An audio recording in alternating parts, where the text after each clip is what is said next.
Baik, hari ini kita akan melanjutkan kegiatan pembelajaran kita yaitu tematik. Sebelum kita memulai kegiatan pembelajaran hari ini, marilah kita berdoa menurut keyakinan dan kepercayaan kita masing-masing. Berdoa dimulai. Berdoa selesai. Nah, sekarang kita akan melanjutkan materi tematik. Subtema 3, perkembangbiakan hewan ya. Jadi sebelumnya kita sudah mempelajari perkembangbiakan hewan secara kawin atau seksual ya. Nah, sekarang kita akan mempelajari tentang perkembangbiakan hewan secara aseksual atau tanpa kawin. Nah, tapi sekarang kita akan mengulangi materi yang untuk perkembangbiakan secara seksual.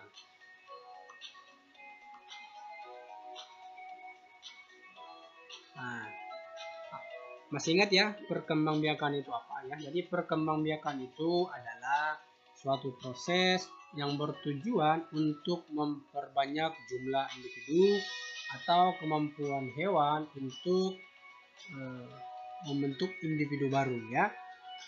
Nah, di sini perkembangbiakan secara kawin ya. Sebelumnya kita sudah mempelajari ini di materi-materi berikutnya ya.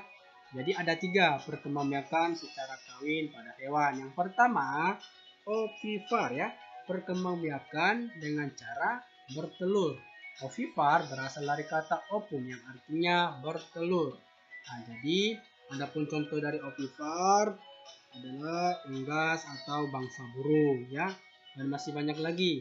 Ada ayam, bebek, angsa, dan jenis-jenis unggas lainnya ya. Jadi ovivar ini mengalami 2 pembuahan ya. Pembuahan yang pertama terjadi di dalam tubuh atau secara internal. Kemudian yang kedua terjadi di luar tubuh secara eksternal. Yang secara internal itu contohnya unggas atau bangsa burung, kemudian ayam, angsa, bebek, dan lain sebagainya. Kemudian kalau secara eksternal di luar tubuh itu contohnya adalah ikan dan katak. Nah, jadi itu untuk yang ovivar. Kemudian untuk yang vivivar perkembangbiakan dengan cara melahirkan.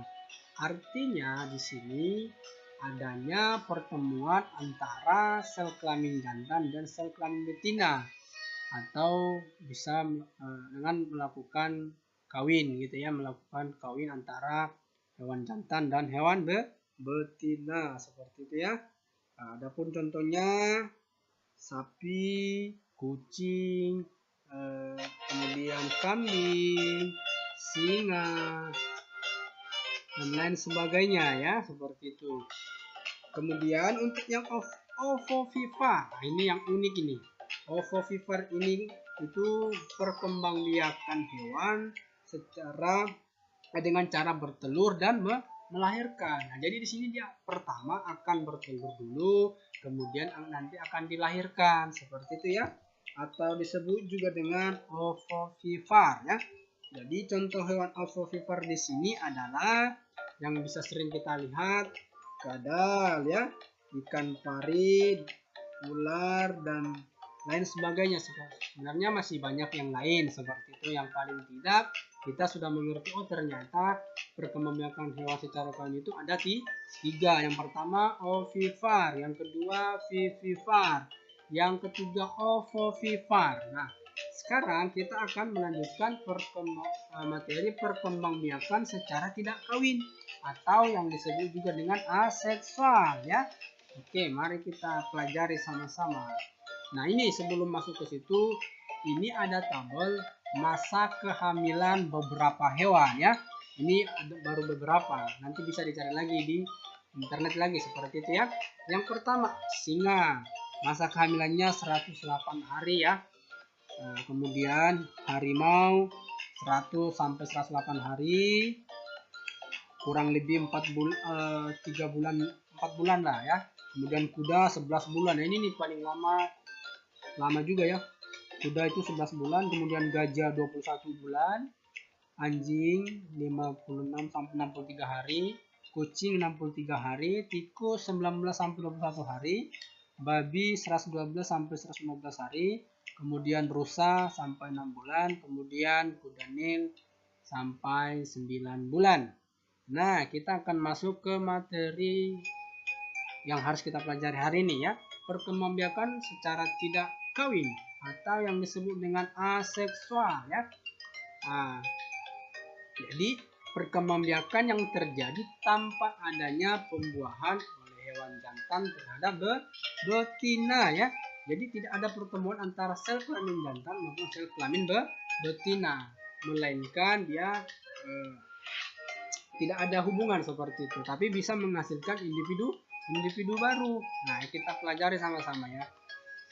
Nah, yang pertama itu membelah diri ya. Artinya membelah diri di sini bukan menghilangkan jejak atau masalah seperti itu, tapi di sini membelah diri yang artinya perkembangbiakan dengan cara membelah diri terjadi pada hewan yang bersel satu, yang jadi selnya itu cuma satu, yang disebut juga dengan uniseluler. Tapi dia bisa membelah diri untuk menghasilkan individu baru ya. Nah, ini contohnya amuba ya.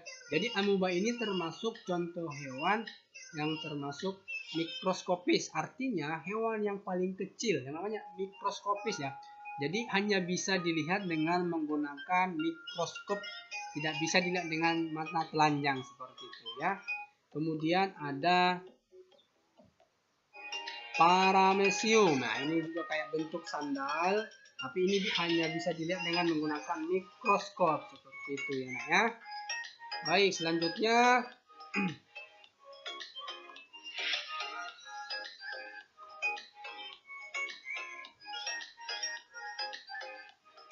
nah ini tahapan dari perkembangbiakan secara tidak kawin atau perkembangbiakan dengan secara aseksual.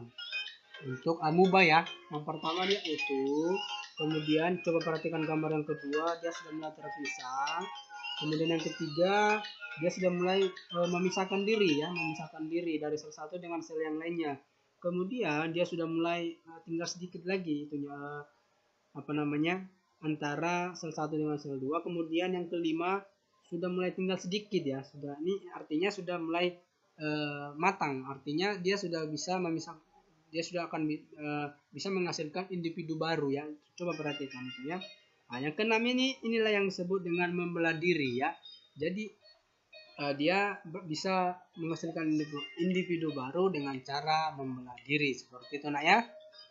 Nah, kemudian yang kedua itu fragmentasi ya. Fragmentasi ini perkembangbiakan yang terjadi pada hewan bersel banyak atau multiseluler ya. Yang tadi itu kan dia hanya bersel satu, sedangkan ini bersel banyak ya. Ciri-ciri hewan yang berkembangbiak dengan cara fragmentasi adalah mempunyai daya regenerasi tinggi. Artinya daya regenerasi itu artinya pertumbuhannya yang cepat seperti itu ya. Nah, ini dia. Contohnya itu cacing pipi ya. Nah, mungkin belum pernah lihat ya. Jadi model gambarnya seperti ini. Cacing pipi dia kayak bentuk pipi gitu ya, gepeng gitu ya, atau disebut planaria ya. Nah ini dia contoh dari fragmentasi pada cacing pipi ya.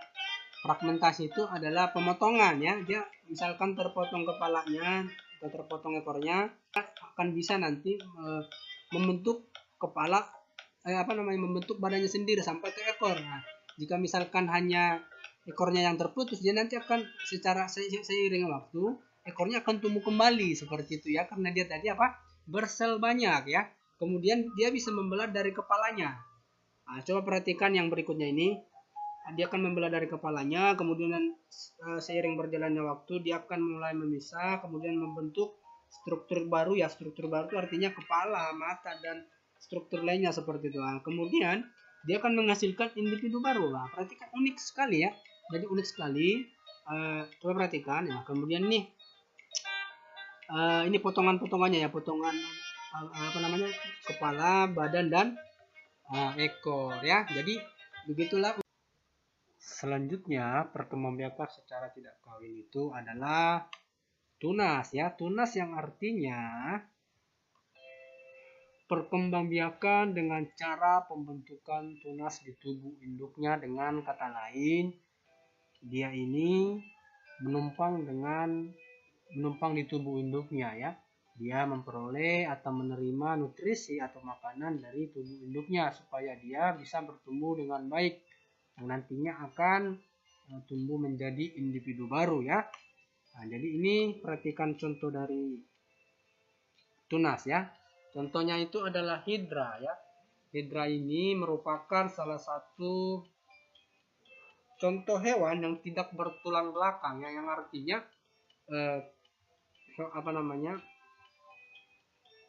tidak bertulang belakang ini artinya tidak memiliki tulang belakang ya, atau disebut juga dengan avertebrata ya. Jadi hidra hidup di air tawar. Jadi hidra ini hidup di air tawar, tapi digolongkan hewan ya, seperti itu. Jadi pada tubuh hidra dewasa akan muncul tonjolan ya. Tonjolan ini tersebut akan terus bertumbuh dan membesar ya. Ketika setelah cukup besar, tunas itu akan terlepas dari tubuh induknya ya. Jadi ketika nanti tunas tersebut tonjolannya itu sudah kelihatan besar, yang nantinya dia akan melepaskan diri dari tubuh induknya, yang akan nantinya membentuk individu baru atau terciptalah individu baru dari hidra tersebut ya. Jadi ini merupakan ya perkembangbiakan secara tidak kawin ya, tidak adanya pertemuan antara sel kelamin jantan maupun sel kelamin betina ya. Dengan kata lain, dia ini perkembangbiakan secara tidak kawin atau yang disebut dengan aseksual ya. Jadi cukup sekian materi yang bisa Bapak sampaikan pagi ini. Semoga apa yang Bapak sampaikan dapat kita pahami bersama, dapat dimengerti ya. Apabila ada materi penyampaian Bapak yang masih kurang mengerti atau kurang dipahami, bisa ditanyakan langsung kepada guru yang bersangkutan ya. Semoga kita dalam keadaan sehat selalu ya. Bapak akhiri, selamat pagi, salam sehat dan semangat belajar. Terima kasih.